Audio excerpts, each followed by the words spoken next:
তোদের ভাব দেখার টাইম নাই, পিছে পিছে ঘোরার টাইম নাই, কারো কথা শোনার টাইম নাই।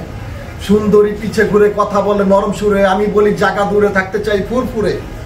আটা ময়দা মাই খায় আমায় মুখ দেখাইবি না, পাপিষ্ট মন নিয়ে আমায় আর জ্বালাইবি না। তোকে ভালো করে চিনি, তোরা চিটার কত বড়, একজন ছেড়া তোরা আবার আরেকজন ধরো। শাকিব খান আমার বস, আমি বসকে ভালোবেসে ফার্ম ঘেরে চলে আসলাম আমি মোল্লা কিচেনে। এখানে বার্গার অ্যান্ড হচ্ছে পিজা অনেক সুস্বাদু মানসম্মত, তাই হচ্ছে আমি এখানে খাওয়ার জন্য চলে আসলাম।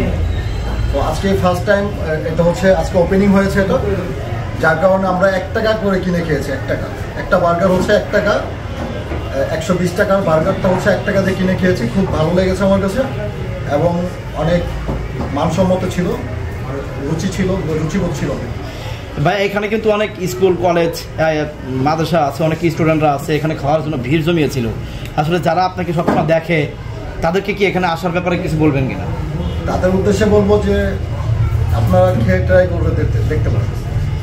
আপনার কাছে একটু পার্সোনাল বিষয় নিয়ে আলোচনা করি। আপনি সোশ্যাল মিডিয়াতে একজন ভাইরাল পারসন, আপনাকে নিয়ে বিভিন্ন সময় আলোচনা সমালোচনা হয়, সারা বাংলাদেশ সহ বহির্বিশ্বে অনেকে আপনাকে চিনে।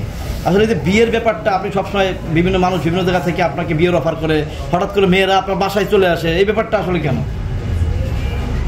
কিছুক্ষণ আগে সাথী বলছিল যে শাকিব খান নামটাই হচ্ছে কন্যা রাশি মেয়ে। হ্যাঁ, আর আমার তো কোনো দোষ নাই ভাই, নামটাই আমি মনে হয় যে নামটা দিয়ে বড় ভুল করছি। শাকিব খান আমার বস, আমি বসকে ভালোবেসে ছোটবেলায় আমি বসের মানে ওই স্টাইল, আমার কথাবার্তা ডায়লগ অনেকেই জানেন, আপনারা দেখছেন। তো ওইগুলো দেখে মানুষ কমেন্ট করতো যে শাকিবের মতো লাগে, সেই থেকেই তো জুনিয়র শাকিব দেওয়া নামটা। আচ্ছা, শাকিবের নাম হচ্ছে শাকিব। সাকিব ভাই একটা কথা বলবেন, এখন পর্যন্ত আপনার যে ঘটনা ঘটছে, আপনি হাসপাতালে ছিলেন, তারপরে কতগুলো প্রেমের অফার পাইছেন? হ্যাঁ, সত্যি কথা বলবেন। হাজার হাজার। হ্যাঁ, হাজার হাজার হাজার হাজার। মানে এটা কিভাবে? আপনার কি মেসেঞ্জারে হাজার হাজার দিচ্ছে নাকি মানে রাস্তাঘাটে মানে মানুষ কিভাবে আপনাকে প্রেমের অফারটা ধরো কিভাবে? মেসেঞ্জারের, তারপর হচ্ছে নাম্বারে, আর যে কোনো জায়গায় আমি তো মাস্ক পরে গেলেই চোখ আর হচ্ছে চুলগুলো দেখলেই মানে এরকম তব দেখা যায় মেয়েরা। হ্যাঁ, আমি তখন নিচের দিক তাকায় জায়গা জলদি ভাগি এলাকা ছাড়ে। এলাকা অ্যাকসেপ্ট করা তো সম্ভব না। এখন আপনি তো একটু উদাহরণ কতগুলো সম্ভব? হ্যাঁ, কতগুলো অ্যাকসেপ্ট করা সম্ভব? একটা মানে আমি আপনারা জানেন যে নারীরা এখন আমাকে দেখে বিরক্ত বোধ হবে। কেন জানেন? কারণ আমি একটা গান বানাইছিলাম হচ্ছে পুরুষ নির্যাতন, তারপর সেকেন্ড আবার আরেকটা বানাইছি কি জানেন, এটা একদমই নারীদের একদমই বিরক্তকর একটা গান। টাইম নাই, তোদের ভাব দেখার টাইম নাই, পিছে পিছে ঘোরার টাইম নাই, কারো কথা শোনার টাইম নাই।